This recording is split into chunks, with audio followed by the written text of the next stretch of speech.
de répondre aux questions que le tribunal vous pose. Est-ce que vous reconnaissez lui avoir donné même une fois, même deux fois, ou ne lui avoir pas donné de coups? Comment ça s'est passé cette collaboration entre vous et Madame Si vous me donnez quelques minutes, je vais répondre à votre question sans problème. Vous avez la parole. Mais répondez aux questions comme vous pouvez. Non, ne vous laissez pas intimider. Non, non. Vous parlez avec les tribunaux. Je sais que vous êtes un homme scientifique, vous comprenez. Oui. Mais il y a une clameur publique. Il y a les gens qui ne savent pas ce qui se passe. Il faut les ignorer. Qu'est-ce qui s'est passé? Il faut ignorer ce qui s'est passé. Voilà ce qui s'est passé. Oui. J'ai expliqué à la dame les biens fondés et les dangers courus au cas du refus de l'assistance que nous devons lui apporter gratuitement en âme et conscience parce que nous pratiquons la couverture sanitaire universelle. Les soins maternels sont gratuits. Oui. Et alors, comment, après lui avoir expliqué qu'est-ce qui s'est passé, elle m'a permis de travailler. Okay. Et en cas de déchirure, nous avons ce que nous appelons un écartère de doyen. C'est un écartère très nécessaire qui nous permet de visualiser l'origine de l'hémorragie. Sans cet écartère-là, vous travaillez aveuglement. Je lui ai expliqué que tu vois ça, ça va me permettre de visualiser d'où vient l'hémorragie. La dame me dira, je lui ai dit, un gros bébé vient de franchir cette voie.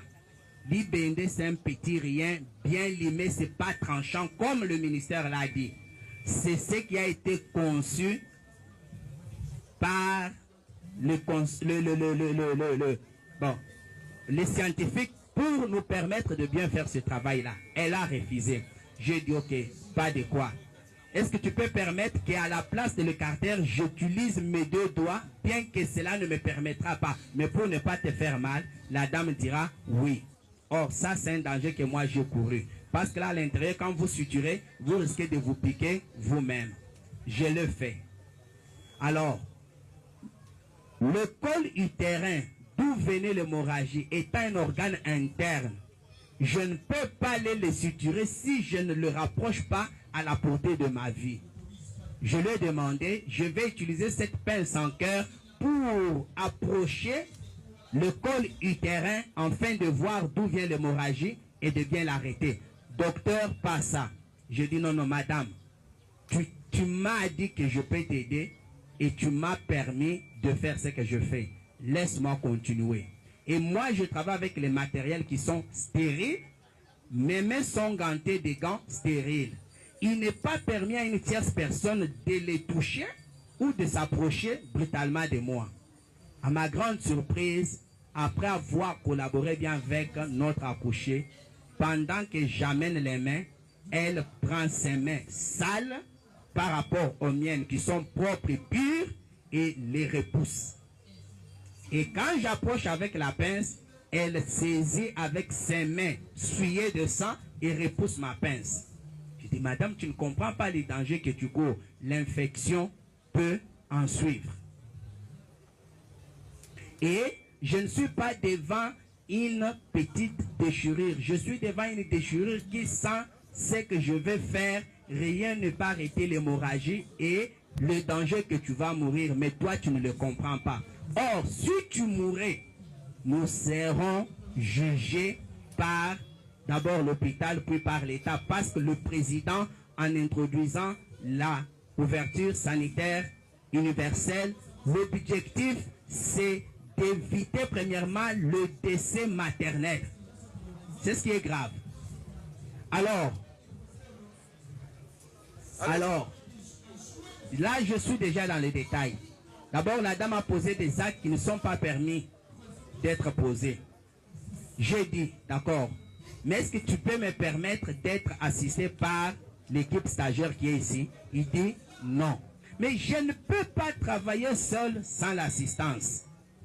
Et j'étais devant un dilemme et j'ai pu expliquer de toutes les manières, mais on dirait que la personne ne comprenait pas les bien fondés de mon intervention. Okay. Et en posant des gestes agressifs vis-à-vis de moi, j'appelle ça agressif.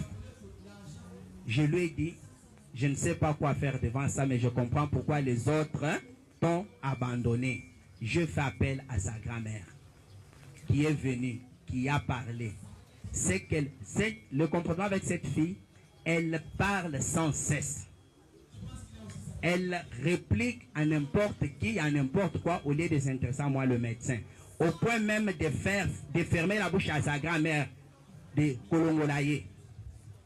Les autres parturiantes qui étaient là ont intervenu en disant, depuis 16 heures tu es là. Yo mokonde ozamwasi akobota biso pe toye pona tobota. Ndenge nini yo a privatisé donc yo moko simbi ba médecin biso bakotala biso quand et là j'ai à peu près 6 femmes en travail aussi avec 2 lits. Bon. Et une à la porte en train de pleurer. Malgré l'intervention de celles qui les avaient accompagnées, d'elle-même qui pleurait aussi qu'on mette d'abord son cas à côté, qu'on les voie, elle n'a pas compris. J'ai envoyé appeler notre service de sécurité de l'hôpital, les JR. Et c'est une dame. Des fois, quand on a des difficultés comme ça, on fait appel pour qu'elle vienne quand même intervenir. Peut-être qu'on peut comprendre. C'était une militaire en tenue, ça peut aller. Malheureusement, il était allé intervenir de l'autre côté. Vous comprenez combien j'étais en train de chercher des solutions. Et tout cela, ça prenait du temps, mais la femme saignait. J'ai dit... Mais dans l'entretemps...